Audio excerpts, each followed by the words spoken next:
ચાલો એકાદશીનું મહત્તમ જાણીએ. યોગીની એકાદશી. જય શ્રી કૃષ્ણ વાલા વૈષ્ણવો. યોગીની એકાદશીની પ્રેરણાદાયી કથા. ભગવાન શ્રી કૃષ્ણએ ધર્મરાજા યુધિષ્ઠિરને કહ્યું કે અષાઢ કૃષ્ણ પક્ષની એકાદશી યોગીની એકાદશી તરીકે ઓળખાય છે. આ એકાદશી તમામ પાપોને નાશ કરનારી અને ભક્તને ભગવાનની કૃપા અપાવનારી માનવામાં આવે છે. પ્રાચીન સમયમાં કુબેરના અલકાપુરીમાં હેમમાલી નામનો એક યક્ષ હતો. તેનું કામ દરરોજ માનસરોવરમાંથી સુગંધિત ફૂલો લાવી ભગવાન શિવની પૂજા માટે આપવાનું હતું. પરંતુ એક દિવસ તે પોતાની પત્ની વિશાલાક્ષીના પ્રેમમાં એટલો મગ્ન થઈ ગયો કે સમયસર ફૂલો લાવવાનું ભૂલી ગયું.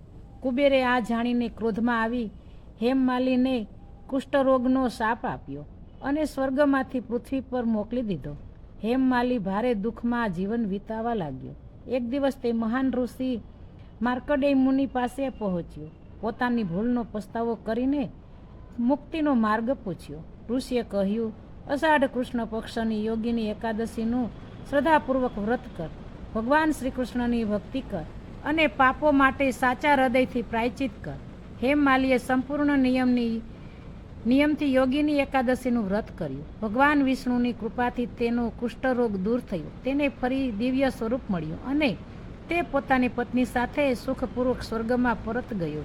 સાચા સંતો આ કથામાં સમજાવે છે કે ભગવાનની સેવા અને કર્તવ્ય ક્યારેય ભૂલવું નહીં. મોહ અને આસક્તિ માણસને પતન તરફ લઈ જાય છે. સાચા હૃદયથી કરેલો પસ્તાવો ભગવાન સ્વીકારે છે.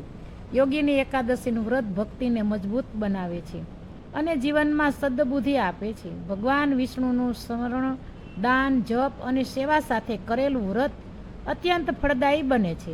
યાદ રાખજો, ભગવાને આપણું ધન નથી જોઈતું, ભગવાનને આપણું શુદ્ધ હૃદય જોઈએ છે.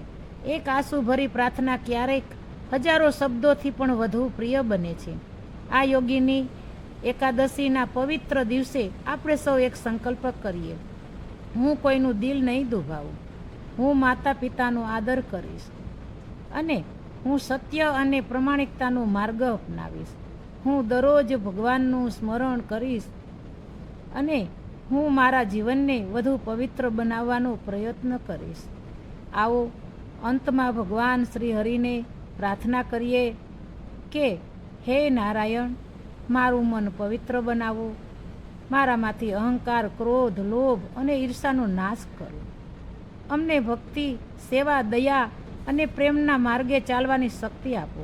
યોગીની એકાદશીનું વ્રત અમારા જીવનમાં સુખ, શાંતિ અને મોક્ષનું કારણ બને.